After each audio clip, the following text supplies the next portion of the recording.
Good evening, sir. Today, my name is Clint GCB. Karon akong mag-demo kog short demonstration about sa akong system, which is ang student record system.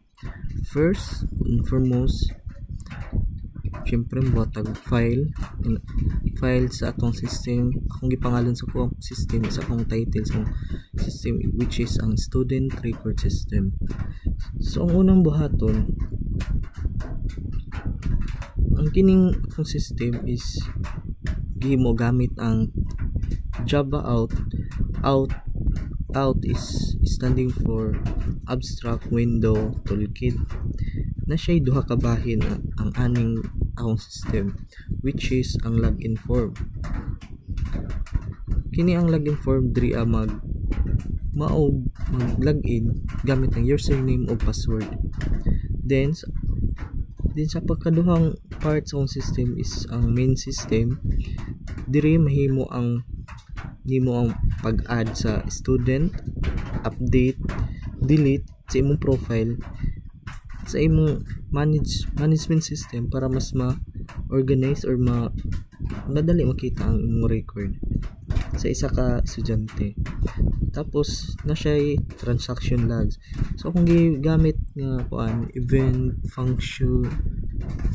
functionalities ba to, is tulo lang akong gikuha dito, at least 3 may gipangaya sa instruction, which is ang login form, transaction logs, o katong update and record.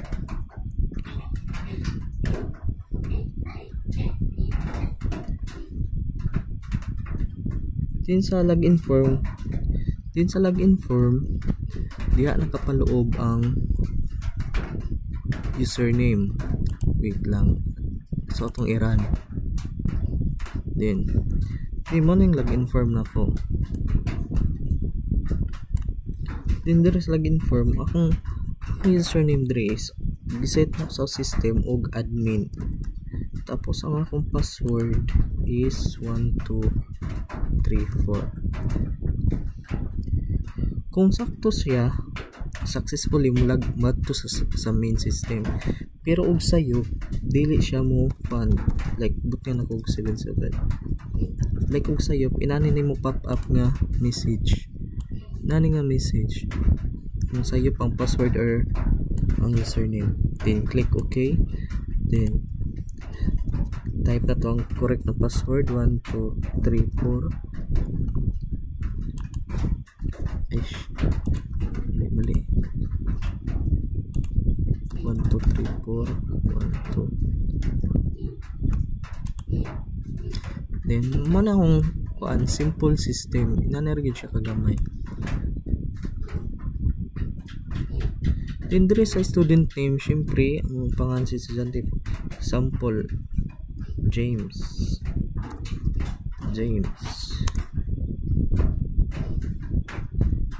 U na para sayo na. Tapos ang student's name niya, for example, pamataka lang 1 2 3 5 6 7. Tapos yung course is BS IT. Then once ma-add siya a record, ito siya mo pop up sa students records. ID niya is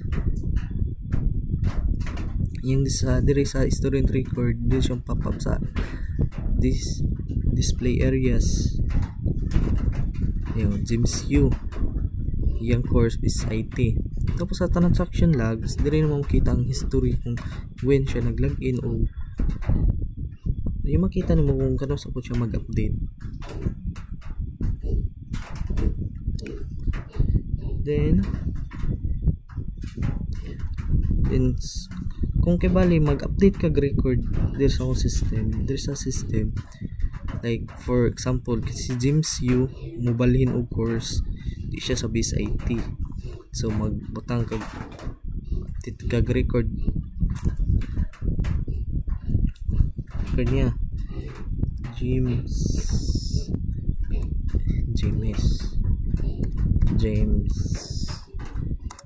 U. Tapos once mag-update kag record, dapat imong ID diri sakto gyud na siya. Na 1 2 3 4 5 6 7. Kung mali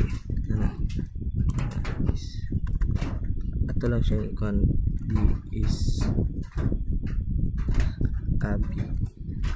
For example, Miss Abby. Yeah. Since kay mali man ang yung student ID dre, once i-update record siya, record not found, kay mali man ang ID na nabutang, dili siya mo mabasa, dili niya mabasa ang ID kay mali man yung pag-update siya record. Mas important ka correct ni imong ID dre, record na. So mo ni siya record not found. Makita nyo sa transaction logs. Then go through tag kining correct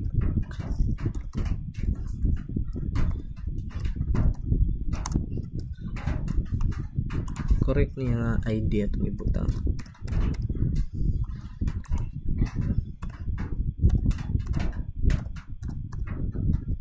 Yeah. Once update record, okay, ano siya, update na siya record ni na-outro yung course Miss Abby.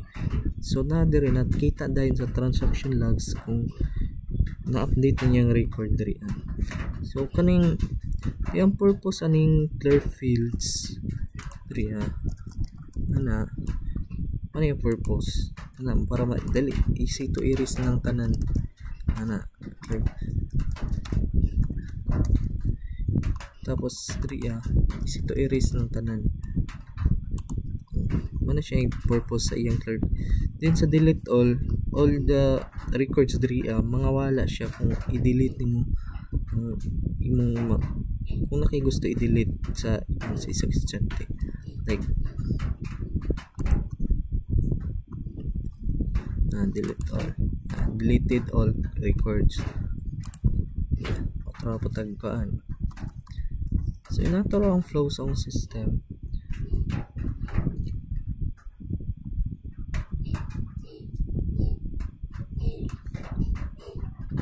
Ito lang kadali ang flows in system dito yuk lang. So balinta sa akong code. Ang importante nga bahin sa code is kaning arrays, kani string. Kani ang purpose ani nga kaning private array string records is mo ni ang tig store sa tanang student record. Tapos ang sunod to update record.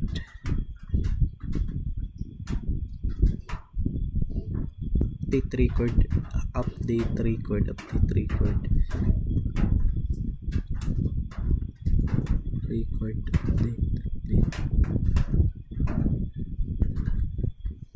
Record. So gamay. Yes, gani.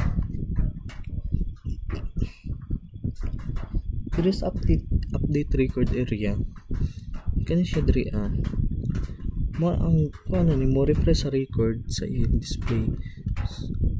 Ang purpose nga code diri nga kani nga mas importante ini code kay once wala na siya, kung imong i-update siya magka-error or magkasalimuag imong code, dili siya mo run.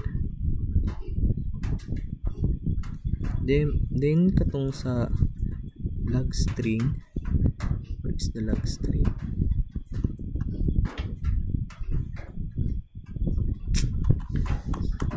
Kakoptik na tao na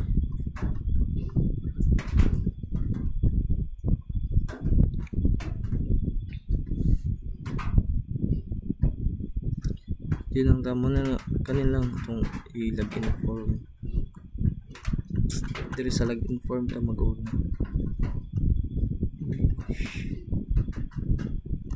this login form.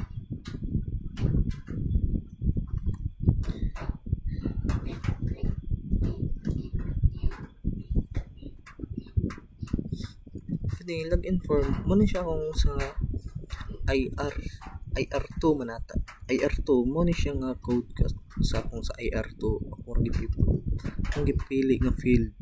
So ako lang siyang gisumpayan kung gi-extendan nga para mabuhat og naning systems student record.